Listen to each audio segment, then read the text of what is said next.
part 2 here, which is actually part 4. We're carrying over from last week, following the theme of object of affection, you might say. So here, Deuteronomy 5, verse 24. Karab, kufresh bet, is to draw near. Ata, you. Veshema, here. Aleph tav, that's a standalone Aleph tav. Call asher, all that, everything that. Yamer Yahweh Eloheinu, that who has spoken. See, in Hebrew, you put the verb first and then the noun. So everything that Yahweh has spoken. See, here we put noun before the verb in English. So draw near, you draw near and hear all that spoke Yahweh our Elohim, and Aleph Tav. So again, that Aleph Tav stands alone. It's like something of great significance. Tav Debar, Tav Dalet Bet Resh, spoke Aleph Lamed Yod Nun Vav. Well, Nun Vav means us or our. Aleph Lamed means motion toward, so to me, to us, because the Yod there makes it possessive. So, and Aleph Tav spoke to us, Aleph Tav, Kal Asher Yod Dalet Bet Resh, Yod Yadabar, Yahweh Elohino Aleka. So that's, and everything, Kaf Lamed means all, every, each, any. It's everything and anything. Everything that Yahweh spoke. So here, this is what the people of Israel are saying. You hear everything that Yahweh will speak, Yahweh our Elohim, and everything that he says to you, we're going to listen to you. And then he says, and here's this, the last two words, Shemanu ve ashenu. Shin mem ayin, nun vav is us, and then ayin shin yod. Well, that's hear and do. So this is, in mentioning the vow of all vows, the great vow, this is it. The people are saying to Moshe, look, you go listen to him. We can't listen to his voice anymore. We don't want to listen to his voice, but you go listen, and everything that he says to you, you tell us, and we will hear and we will do. So this verse is where the people of Israel have locked themselves into a covenant relationship. That's it. Everything that Yahweh our Elohim says to you, I'm talking to Moshe, but we will hear and we will do. So if somebody says, well, I'm not a Jew, I'm a Gentile, and I'm the bride of Christ, and we don't have to do what Yahweh said, well, then you're not this people. You're not Israel. Okay, so we're not Israel. What does that mean? We're Gentile believers who have eternal life because we believe in Jesus. Is that a true story? If Yeshua said, I only say what I hear my Father saying, what's his Father say? We're going to read another verse here, what his Father said, or what he said. Is this Jesus talking, or is this the Father's talking? It's like nobody knows. Seems to be some confusion. Either way, comes next in verse 26 is like, is this true or not?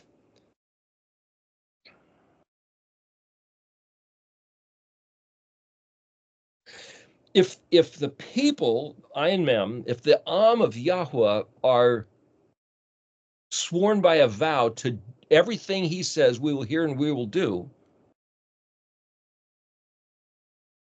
well, that's pretty significant. And if the Christian church is founded on the basic principle of grace that says we do not need to hear nor do, it's a different people group, a different covenant, or a different God, or maybe all three. But this is where it comes from. Now you could look at verse 25 and it says, Vav Yod Shin Mem Ayin. Well, Shema is a here. So, and then it says Yahweh Aleph Tav Kol Debarekam. So it says, and Yahweh heard the voice of your words. See, Kol, Kufav Lamed is voice, but it could also mean sound. So you could say, Yahweh was listening to your voice, Israel. You said, everything Yahweh says to you, Moshe, we will hear and we will do. And Yahweh heard the voice of your words. Yahweh's listening to everything you say. And then it goes on to say, Bedebar Kaf Mem. So he heard the kol of your debar, Bedebar. So the bet prefix means with your words or in the condition of your words. See, bet can mean as a prefix in, on, with, among, through, or against, but it can also mean in the condition of or for the price of. So it's saying he listened to every word you said, and well, the word every isn't there. He's just sort of the voice of your words, and the condition of your words. Aleph Lamed Yod to me, saying, Vayomer, and said Yahweh to me. So Yahweh's listening to what the people said to Moshe. Moshe, you go listen, and everything he says to you, we will hear and we will do. So they're not even saying we're listening to his own voice. We don't want to hear his voice, they're saying. Listen, Moshe, you go listen to Yahuwah. And whatever he says to you, you come back and tell us, and we will hear and we will do. And remember, Yeshua said, if you didn't believe Moses, you wouldn't believe me. Because Moses wrote of me. So Yeshua is validating listening to Moses. But I know that the church teaches, that's the law of Moses, it's nailed to the cross, it's done away with, it's for the Jews, it's for somebody else, it's not us, we have nothing to do with that. It's like, so, but this is what Yahweh said. Shemati, the Taf Yod, I hear, Aleph Tav hyphenated with kol, voice, Debari. Well, see, the Yod suffix means my, but it's not his, it's Debar. So you, again, it's like, how do you read these Hebrew words? Sometimes the Yod suffix isn't talking about my being possessed by the person who's speaking, it's the possession of the word itself.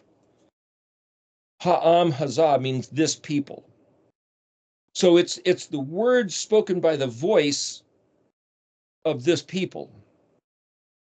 I hear the voice spoken of by this people.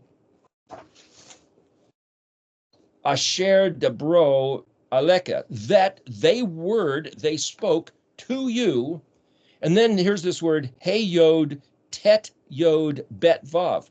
Well, the root word is tet yod bet, which is actually the word tov, derivative of tov, which means good.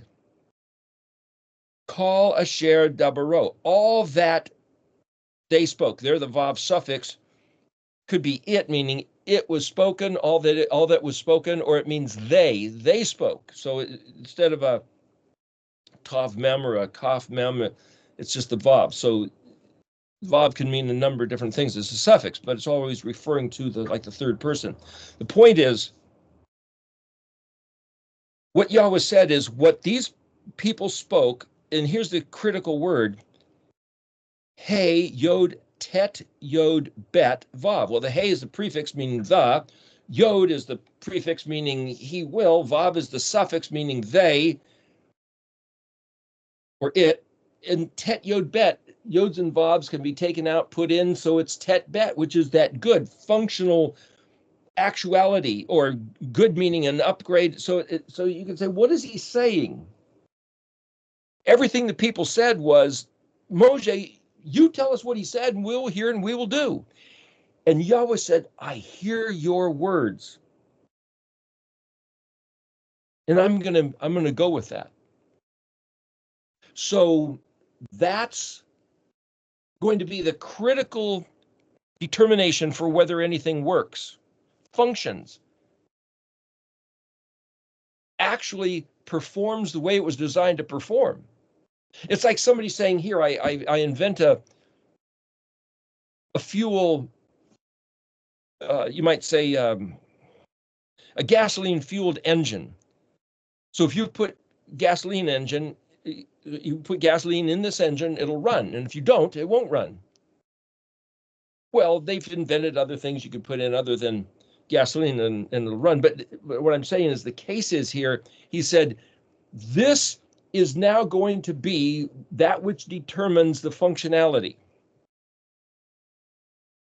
Then he goes on to say, this is the critical verse, verse 26.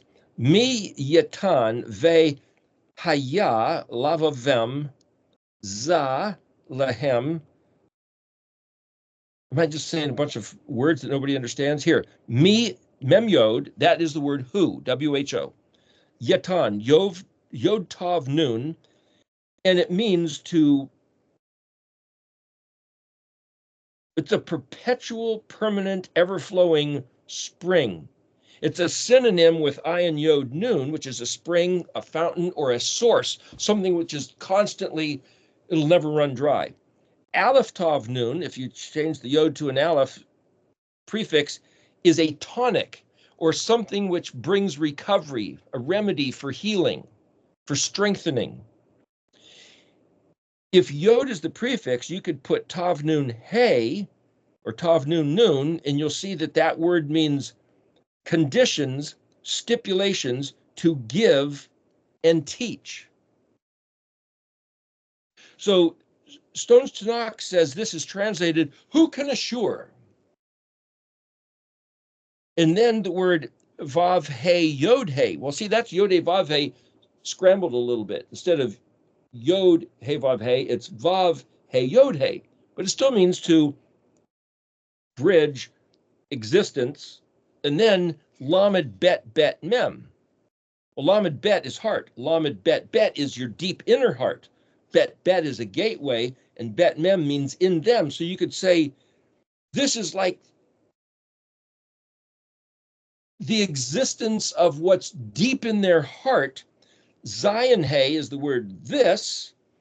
Lamed hey mem, laham means of theirs or possessed by theirs. So this what? This what? It goes on to say, Lamed Yod Resh Aleph Hey. Well, Yod Resh Aleph means to fear or give reverence or honor. Lamed means belonging to, like Ani La Dodi. I am belonging to my beloved, and my Vedodi Li, my beloved belongs to me, is possessed by me. So the Lamed is that drawn as a shepherd's staff, but it's this authority. So it's that which determines that which is possessed. It's like this is this ownership. And then Aleph Tav Yod, well, that's translated me. So they will fear me. But see, if you read Aleph Tav Yod is, well, the Yod is personal possession, and the word is Aleph Tav. My Aleph Tav, me and my Aleph Tav can be read as the exact same word. So if I see that, because I'm looking at the spelling, then it's not just they will all know me. It's like who Yod Tav Nuns and exist their deep inner heart, this of theirs to fear me, to give honor and reverence to my Aleph Tav. Ve'la Shamar, well, see, the Vav then is another bridge, Lamed, as belonging to Shin Mem Resh, which is Shomer, which is guard, keep, watch, refine, keep it clean, keep it right. Aleph Tav, call mitzvot, that's all I have commanded. Kol hayam yam, which is to say all the days. Lamed bem ayanun, there's that word I was referring to, so that yod yod tet bet. Well, that's that word goodness again. So he's saying, well, wait a minute. So that is the other side of the scale. You guys are going to do this so that that happens. What's going to happen? Yod yod tet bet, lahem, goodness to them. Everything that he said would happen will happen, functioning properly for them, possessed by them. Whatever they get is going to happen. So he's saying if whatever comes around goes around, and if what goes around is going to be goodness of theirs and their children, Vela Beniham, Leolam, forever. So then that's on one side of the scale. Everything that I said is going to happen to you and your children forever. Well, then what's on the other side of the scale? Just God and his goodness and his mercy. No, he gives a stipulation. What he said was, fear my Aleph Tav, fear me, guard and keep Aleph Tav all I commanded, all the days.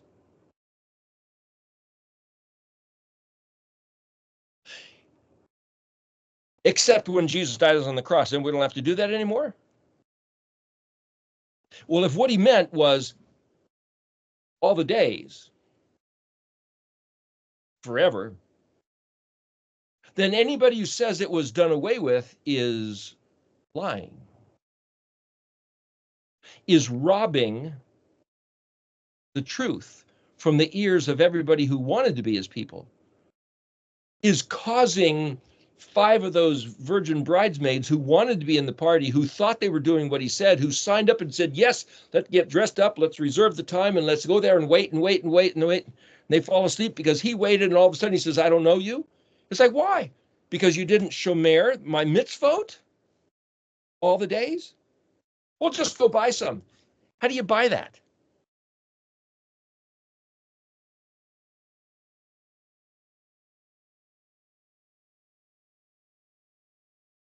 Whoever Yod Tav Nuns, Vav and, no, but see, it's not just and. Vav is a connector, a bridge. Whoever Yod Tav Nuns gives, teaches, stipulates the terms and conditions of what is permanent, perpetual, and ever-flowing, and causes to exist deep in their heart this of theirs that they honor me.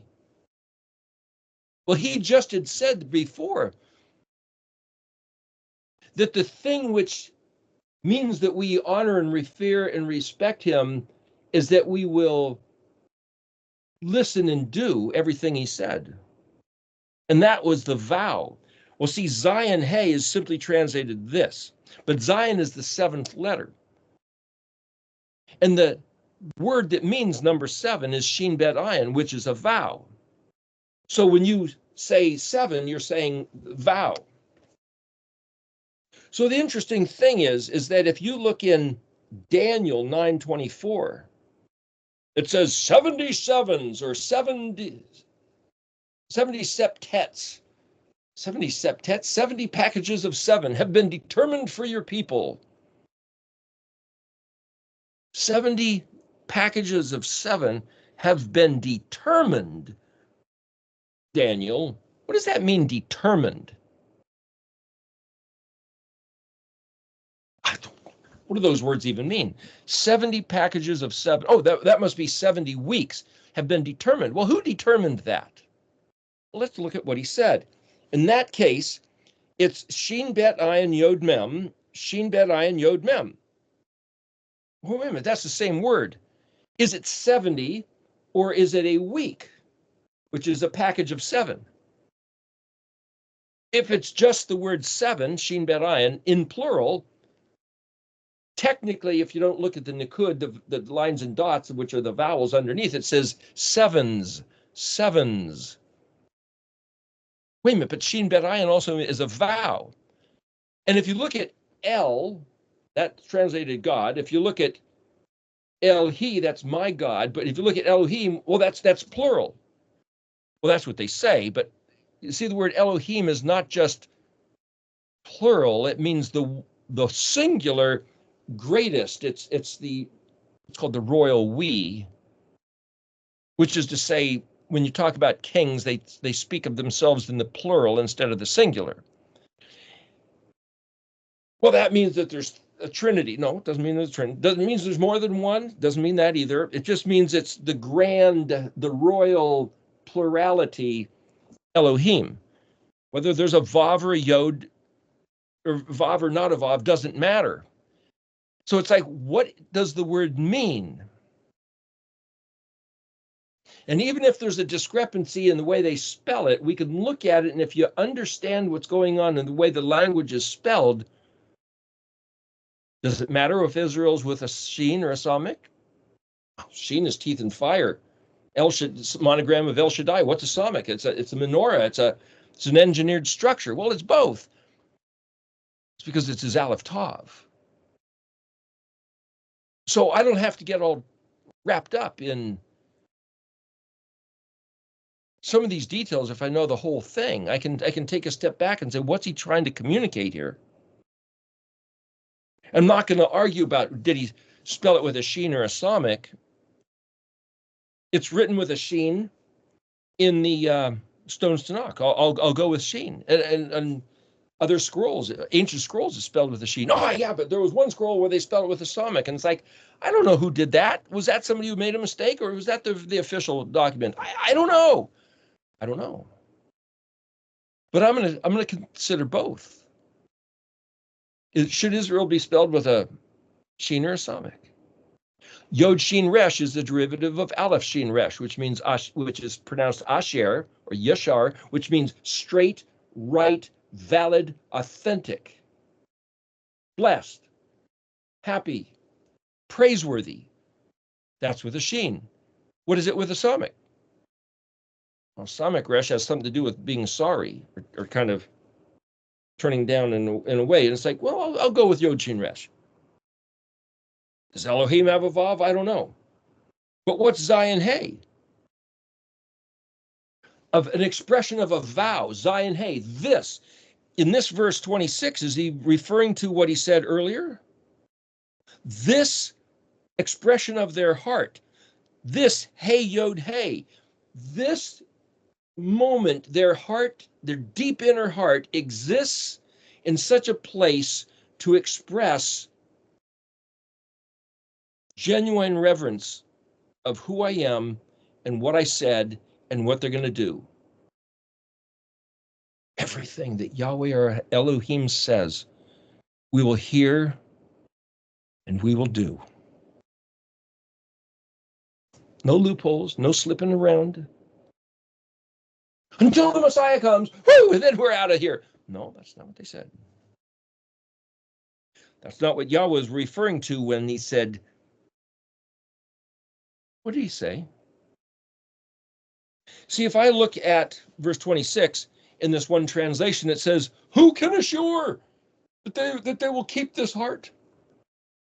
Well, that sounds kind of poetic. Who can assure that they will always have a heart like this?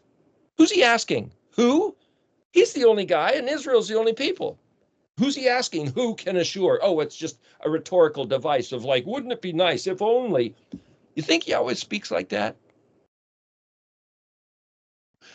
One translation said, I wish. Yahweh's saying, oh, I wish they would keep this. Really? Somehow that doesn't sound like, I don't know, something about that just. So I looked a little closer at this. What did he say? Is he simply mulling to himself and saying, gee, if I could have a dream, I would dream that I would wish, that I would hope that Israel would always have an attitude like this? It's like, well, why wouldn't they? Because they're being told that it was done away with, that you don't care anymore. That's why. Well, why don't you do something about it? Why don't you tell them whether it's real or not, whether it's still activated or not?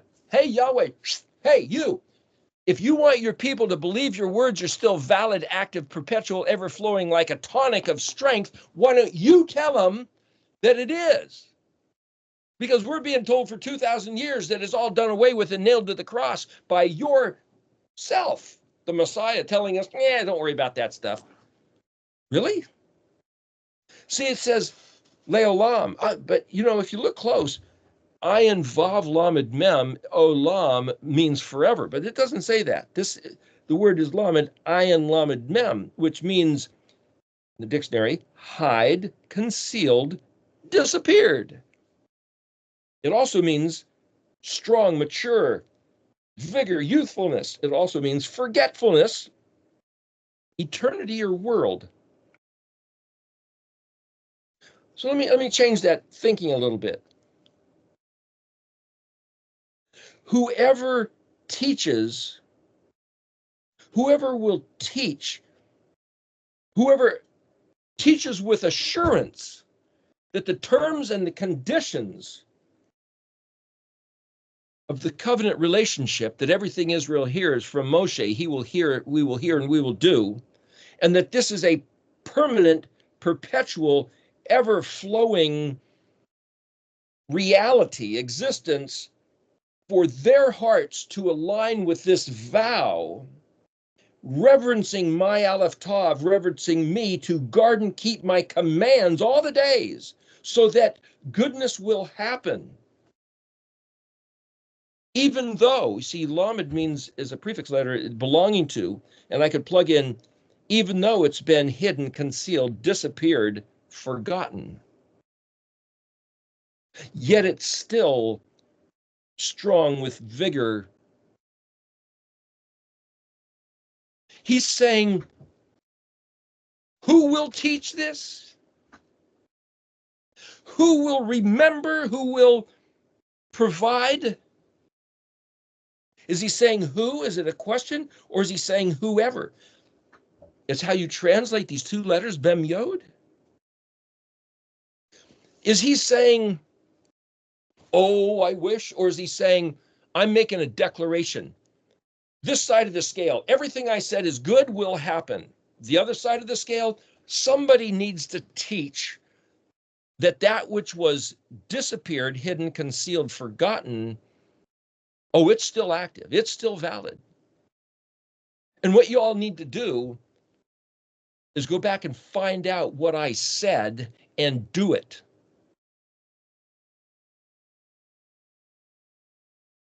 Well, that's pretty unchristian.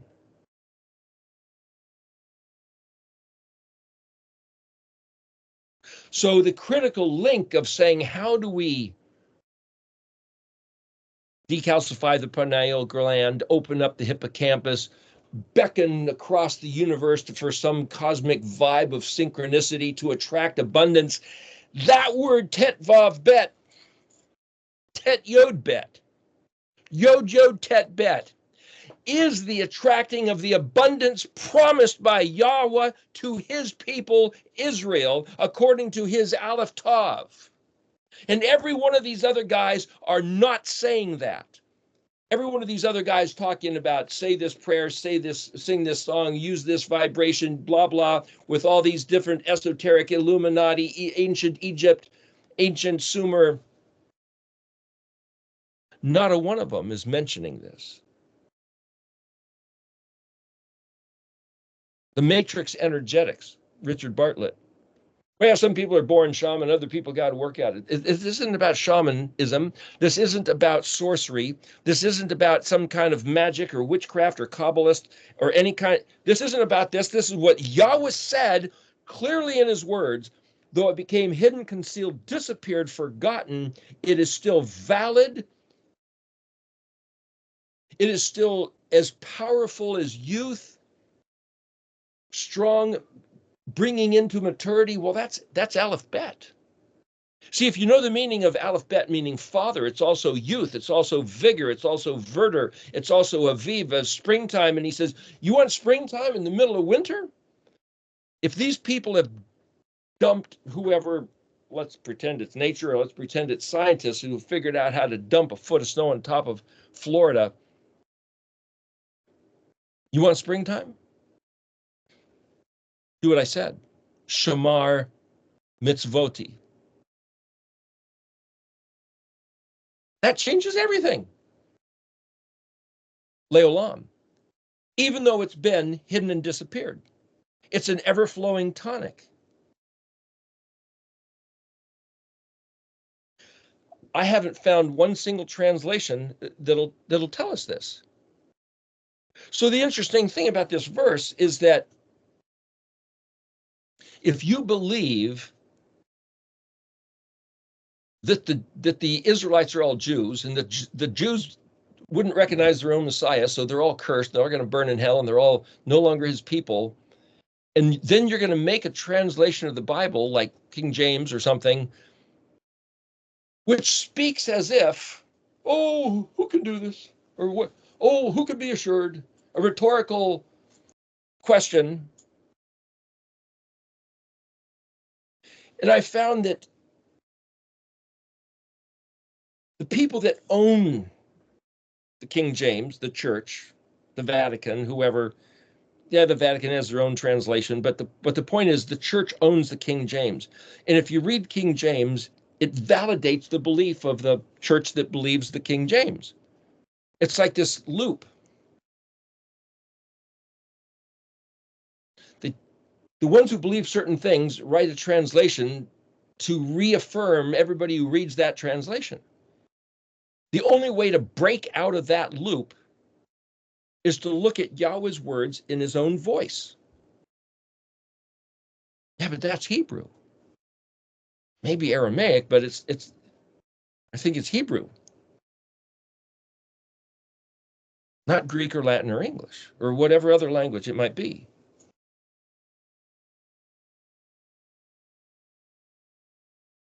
I mean, this is as serious as saying, I don't want to be one of those 5 bridesmaids who don't get in. I don't want to be the sheep separated from the goats and end up being the ones that he doesn't know, or the wheat from the tares, that I never knew you.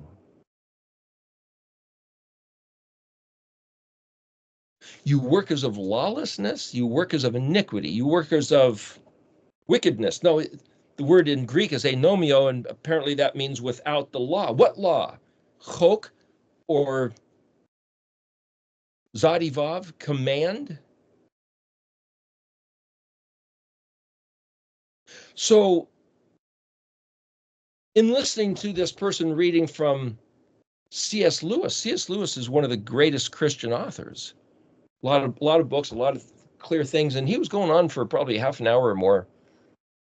And what I was listening to on the internet was some of C.S. Lewis, might have been all of him, but it sounded like somebody else was putting it in as an inspirational thing to read. Somebody sent it to me and said, hey, let's listen to this. And I was listening, and it's like, this isn't describing Yodevave. This is some other God. And the faith that he's talking about is some other faith. It's not shomering his mitzvot. That's not, it's some other covenant, some other contract, some other deal. And yet, because it disagrees with what Yahweh said, I can't validate it. And so whenever you hear somebody say, oh, don't worry, it'll work out, we got to believe it'll work out. That's not true. That's false hopes. You can have hope. You can believe. You can have faith in your faith. And there's a certain, remember what those people say is that whatever thoughts you have, wherever your heart is, well, everything has vibration and frequency just because you're alive. But even something inanimate, rocks and wood, and it has a frequency. That's the way everything's built. It's just everything is vibrating molecular structure. And whatever you think about and whatever you believe, whatever you hope for, generates or publishes Zadi Aleph, a frequency, and it'll bring other things of that like frequency to itself. That's the way this, you might say, science goes. What scientists are finding out, at least that's what's being presented. So you could say, if that's true, you can believe in anything, you can hope for anything. And whatever you believe for and hope for, if you get it deep enough into your heart, not just your words, not just your thinking, but deep enough into your heart to really, really believe it, you'll find it coming to you and happening, even if it's manifestation of health and wealth and opportunity, let's say, abundance. If that's the way the universe is designed, and you could say, woohoo, how great. Yeah, but Yeshua said, What does it profit a man that gain the whole world and lose his own soul?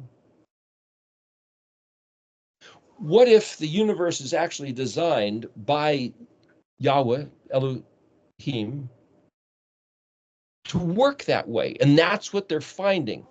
This one thing was saying that NASA scientists figured out. Another one that the CIA spent millions of dollars researching this to find out how to make this stuff work, to open portals. And what if that's absolutely true? That if you think about certain thoughts, and what I've heard over the years is that if you are afraid of something and think negative thoughts, it's still energy in that direction, and the connection isn't, you might say, affected by whether it's a positive thought or a negative thought. It's just feeding that thought. You're attracting that thing.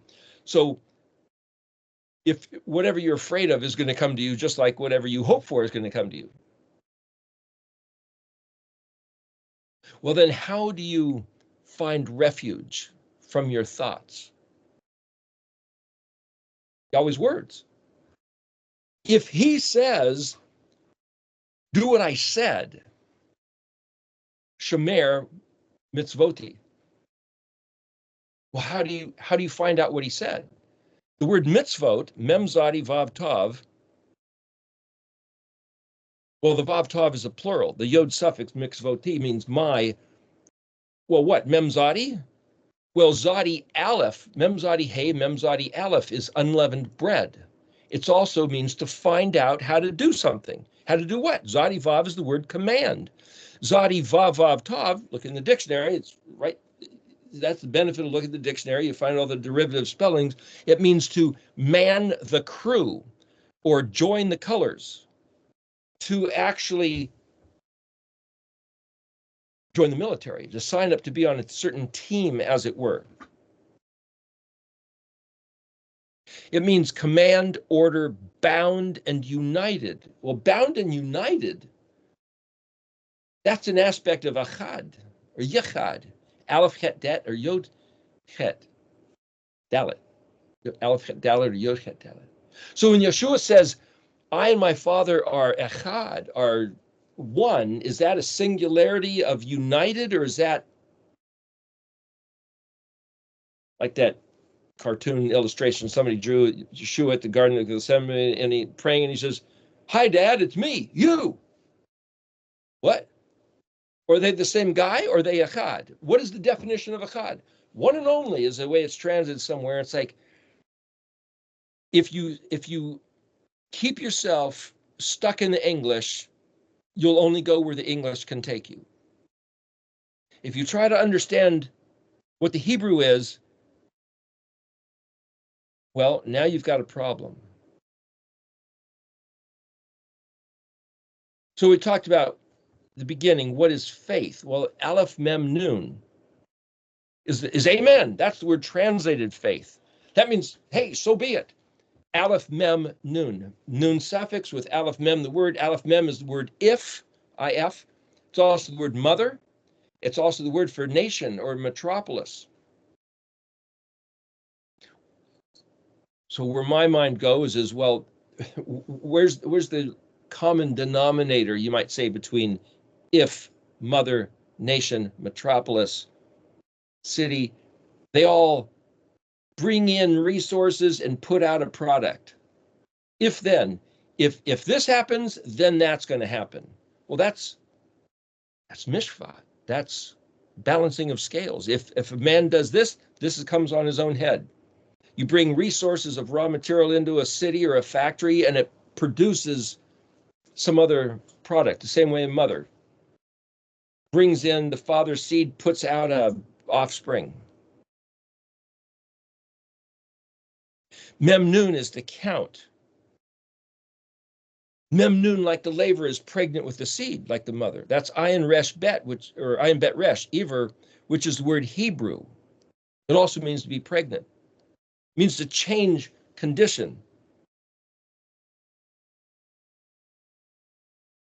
So if your faith is on the condition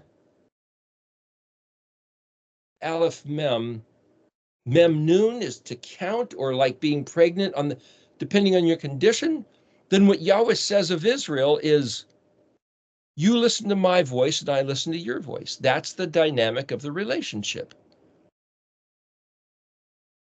Guard what I said to guard, and then I will guard you.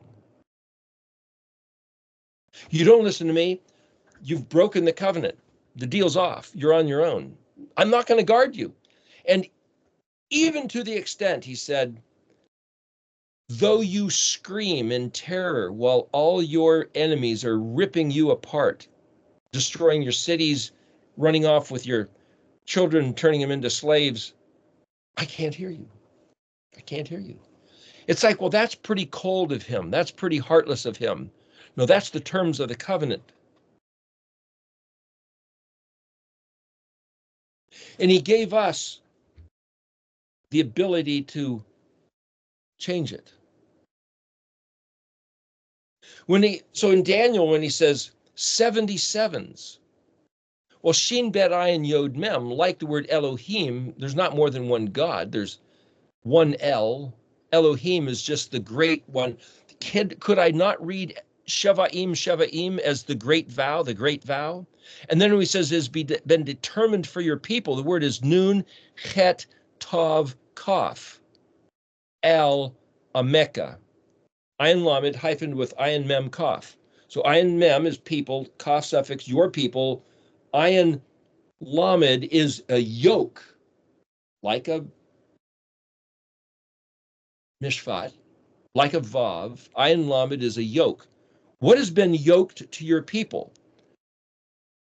It's been determined. Nun, chet, tav, kaf. Well, you look at the word nun, chet, tav, there's a kaf suffix, means you, but it has been determined.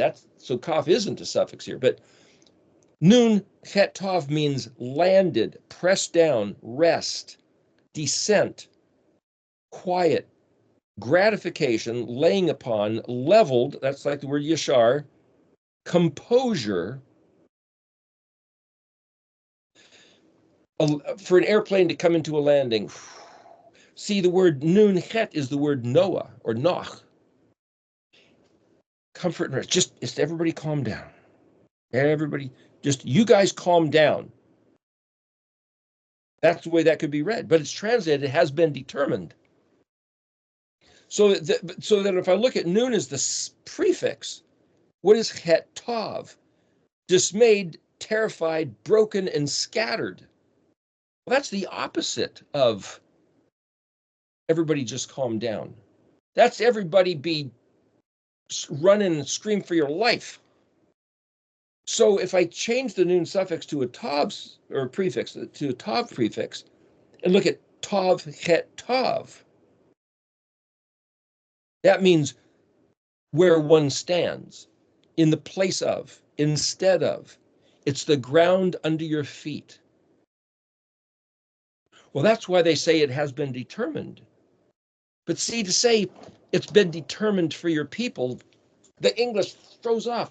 If Yahweh says, the great vow, that great vow of Deuteronomy 5:24, Israel is where you stand. That's the ground under your feet. If you do everything that I say to Moshe, you will hear and you will do, Tov, it's all going to work. And it's a perpetual, ever-flowing promise of existence which cannot be broken or refuted. And if you don't, fear and terror, nothing works, and it all comes apart, and your enemies overwhelm you, and your enemies will lie to you about it. Deuteronomy 30. When all these things have come upon you, the blessing and the curse, then you will return to these words that Moshe is speaking with you today. And the last words out of Moshe's mouth, a couple chapters later, at the end of the book of Deuteronomy, says, who is like you, Israel? Whose Elohim has made this promise as close as the words in your mouth. He's right there to fulfill his covenant with you if you'll just speak his words, know his words, take his words to your heart, listen to his voice. And then he says in Deuteronomy 6, you will think of these things. You will speak of these things. You will write these words on your heart. You will write these words on your door, on your gates. You will teach them to your children. You will talk with your friends. Keep these words alive and in your consciousness and in your scope so that the goodness, the tovness happens, because the mishpat is that Zadika breeds Zadika. Righteousness, which is doing what he said, fosters, breeds, causes to happen victory, deliverance, salvation, tovness. Well, then when we're given the verse, the voices of leaders of a whole ideology that says, no, those words are done away with. No, we have his grace instead of his law. No, they were done away with, nailed to the cross. No, if you go back under the law, you're a fool, you're an infidel, you're a heathen, you're profaning his death. That's all lie. That's all lie. That's the voice of the enemy. That's the trickery of the voice of the Nachash in the Garden of Eden speaking to Adam and Chua.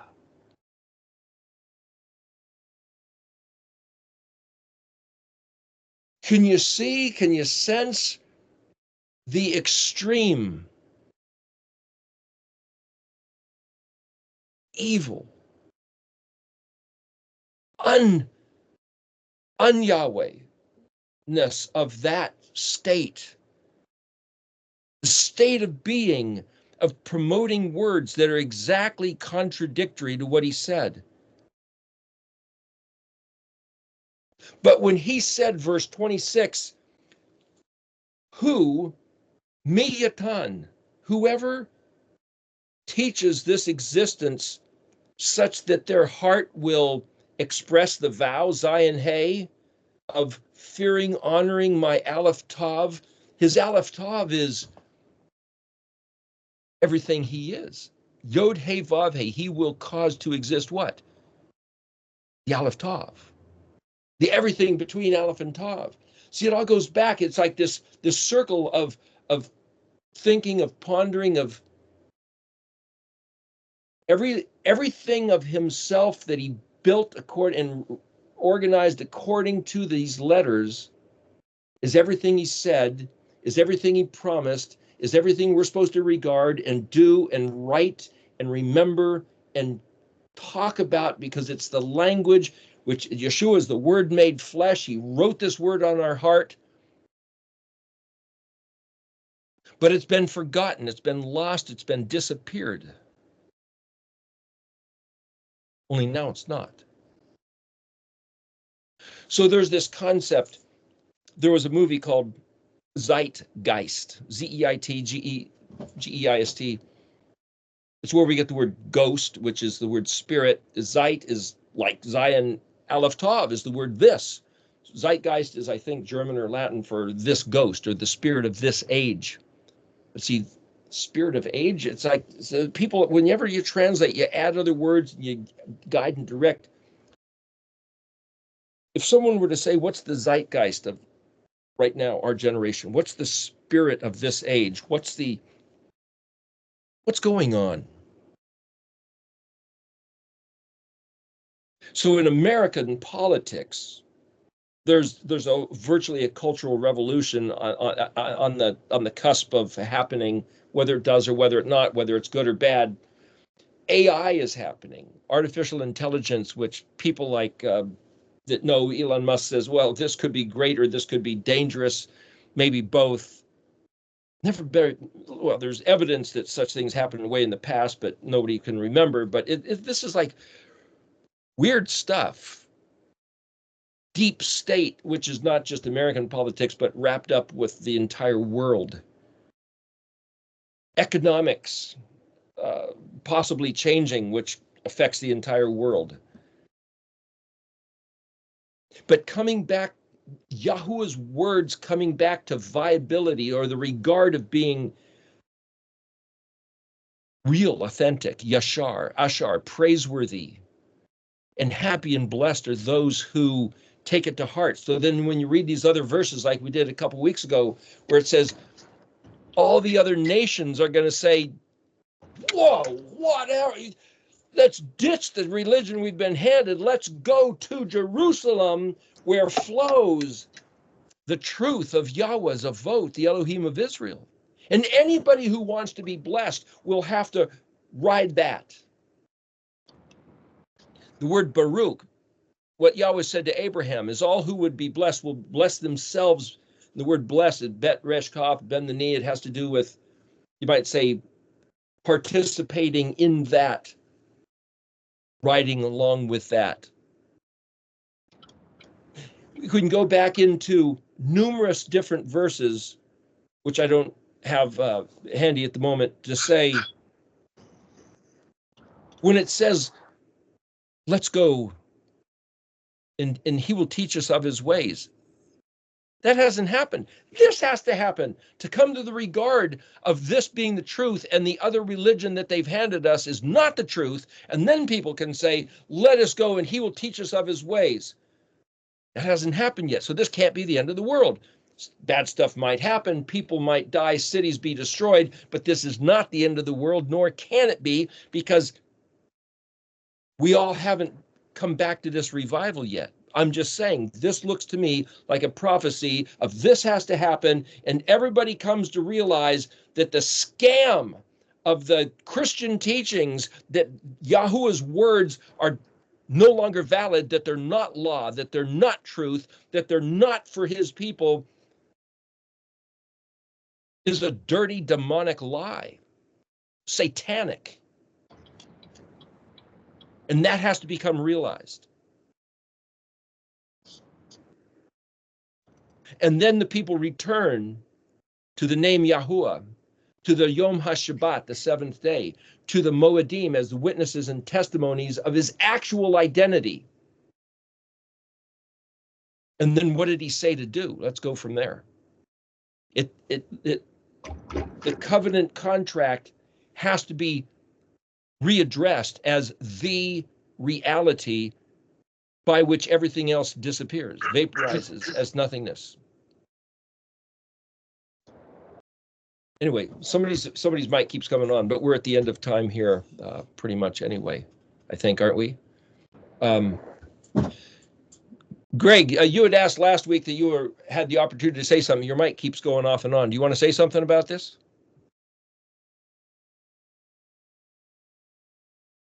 Go ahead. No, I'm sorry. I didn't realize my mic was coming on. Oh, well, you have something to say? No, I just joined. What did I miss? Could you repeat all of that? Yeah, do what Yahweh said. Find out what he said and guard it. Lynn, you wanted to say something. Go ahead. Remember, we're on recording. Go ahead, Lynn. Hi, guys. I just had a thought. When you said about the people that have to come back into the knowledge of truth of the real covenant, you said everybody, but what about I always heard it was a remnant. Maybe it doesn't have to be that many people for actual things to happen that we're waiting for. Well, my answer to that is the truth is the truth for everybody, for Kaf Lamed, all, each, every, any. Now, the ones that do might be very few. Even Yeshua said, here's the offer for life, and few are those that find it. Wide and huge is the gate that leads to destruction. So his terms, I believe, are that it's open and available to all, and it's the only truth that all or each or every or any that will find the truth are going to find, but there's only a few that will. That I That's agree, the and sad. that makes sense, but it just seems like, are we waiting for um like a certain amount of people to actually acknowledge? No, nobody's Like, waiting for anything. We're all on board gung ho. no, but to be a fulfillment is, do you believe there's a, that, yes, I agree with you, it's open, and but it sounded, and you can correct me if I'm wrong, like you were saying, because a certain amount of people have not come into the truth, that this is delaying the return. Say my main thing on my mind is the return of the Mashiach, or delaying something because a certain amount of people have not responded to the truth. No, I'm not saying that. What I'm saying is that he's got his timetable. Like, for example, the 10 bridesmaids. He's the Right. guy that delayed his coming. I mean, who knows why he did? That's his business. He's Okay. coming whenever he's got it set. And remember when the Exodus happened and they got there to Mount Sinai and all, he said it was exactly to the day 430 years since he told Abraham. So I'm fully convinced that he's got everything exactly on schedule. And that when we were allowed to come back to this reality, it's like, wow, what the heck, man? I never heard this in my whole life. It's It was lost, it was disappeared, but it's the reality. And if he's now allowing that because of the 2,730-year curse, which would have been up, according to calculation, in 2010, well, then that's just what it is. But and it's like, there's no delay, there's no waiting, there's no, well, let's wait. It's like, no, it's like full bore, let's go for it. We're on the run with, this is Yahweh our Elohim, and we're his people. Whatever yes, happens when is just, I agree. I agree. I'm not talking about the people who know, not being um full go, full no if you go, full go if you know, is what I'm saying. But I'm understanding incorrectly, I believe, because sometimes I'm feeling like there's there's not enough people who are in our camp, or whatever tribe of camp they belong in. It just, that's what I think I'm hearing. But well, then go ahead. I was talking to a guy yesterday, and he said, boy, there are people all over the place that we don't even know about, that are hearing, that are listening, that are responding and turning and waking up and going, what? There's people all over the place that we don't even know. Oh yeah, even in the Jewish, the traditional Jewish camp. And I don't, the only resistance, well, not only, but some of the main resistance I've seen is a couple of Christian preachers, and the only reason I even listen to them is they minister to first responders, and they have some excellent points, but they say anyone that is following Torah is being Judaized and trying to become Jewish. And I just don't even allow that if I have an opportunity. It's like, no, we're not becoming Jewish. This is not a Jewish thing, but that's a big part of the resistance I've noticed there. And some people, I have to admit, because I've been in around a little while, have they did embrace the Jewish, quote, religion, unquote. So I can't say that's not ever true, but those of us who are walking this walk in truth, and in the biblical walk, we don't we're not trying to become Jewish. Well, that's like saying that if anybody acknowledges Yahusha as being Mashiach, is becoming Christian. It's like, no, that's not true at all. It's just it's acknowledging the reality. See, in my understanding, rabbinical Judaism is a ideological, religious, you might say, structure, as is Christianity. And Christianity happens to have, some say 50,000 Protestant, some say 80,000, plus the Catholic, plus the Orthodox. There are all these. That has nothing to do with reality. And for somebody to say, I think that the character of Yahusha, that man who walked the face of the earth 2,000 or so years ago, that they turned into the Christological icon of the God man JC. The two are two different things. It's an Elohim Achrim. Just like if you talk about some other God with certain attributes, doesn't mean it's Yahuwah. That's what I was saying. Who is Yahuwah, and what does it mean to be his people? His people must join the colors, the blue, purple, red, white with gold thread. Those colors, that team, do what he said. That's his people. Therefore, that's when everything happens. And I mentioned this story before. I was up in Montana. There was somebody's house that had this big pond. It was almost like a lake, perfectly still like glass. I was just staring at it. Not a ripple, not a movement, perfectly still. And then there was one raindrop that happened to hit the middle. One raindrop. And I watched that ripple go all the way. And then it hit the shore and then started bouncing back in. One raindrop. And I thought, I don't know that I've ever witnessed something like this before. The effect of one drop was all the way to the full extent, and then it came back, echoing back. It had full effect. It affected everything. One drop. And I realized that was a metaphor of doing Yahweh's words of Torah. And then there was another drop, and then another, and then it started raining. And then there were so many drops, the whole thing looked like everything was indistinguishable. But that one drop had total effect. How much effect did Yahusha have, What's that? Lynn, in Romans 2, it says that he who is circumcised in heart is more of a Jew. If he keeps the Torah, you are a Jew, in a sense. Romans 2:29. Well, I might say Yehuda, not Jew necessarily, because Yehuda is one who gives Hod, praise, thanks, glorifies Yahuwah. One Ish Yehudi. So again, it's all definition of terms. It's all like, well, let's learn the language and discuss reality rather than go with, paradigms of other imaginations. Hi, sorry. We're at the hour mark. Okay, does anybody else want to say something in particular? Lynn, you can say something else if you want before we shut this off and then go to the after show. Is there something else that anybody wants to say that gets recorded?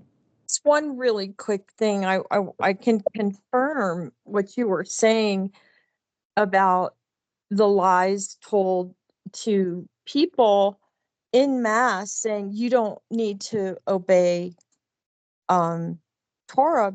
I was attending actually a Messianic congregation back in the 90s, and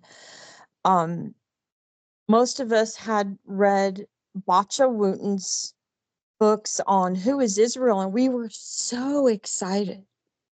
It felt like the revelation of our identity had just been given to us, and we were just doing, and then a particular leader of the camp from I don't know, I don't want to say that name either, but he was a big person, and he was a big guy, and he literally came to the congregation and corrected us and said, you people who are not technically Jewish, I can't remember the exact terms, but he said, you keep doing Christmas and Easter and the things you do. And it was like the wind was sucked out of that congregation. The Ruach literally left. I mean, we were all in such a state of shock because we knew what was biblical and we knew the truth. So this was happening that many years ago. I'm sure it still happens. And hopefully people listening to the actual truth can figure it out. If and grace is, to me, the ability to pursue his truth. He gives us grace because We need it. And it's not so we can continue in, it's in sin. It's so we have the strength to use our will to choose him and to choose the truth. Thank you, Eric. That's a good way to put it. Thank you. Yeah, the resolving the grace versus law.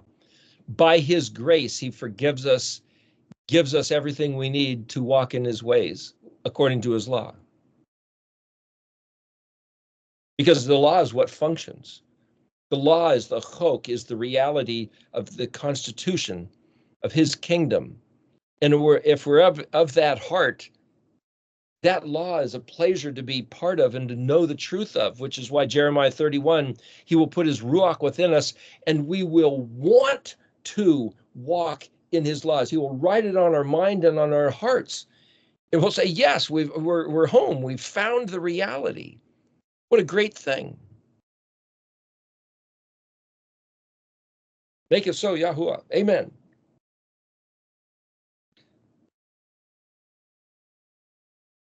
You can go ahead.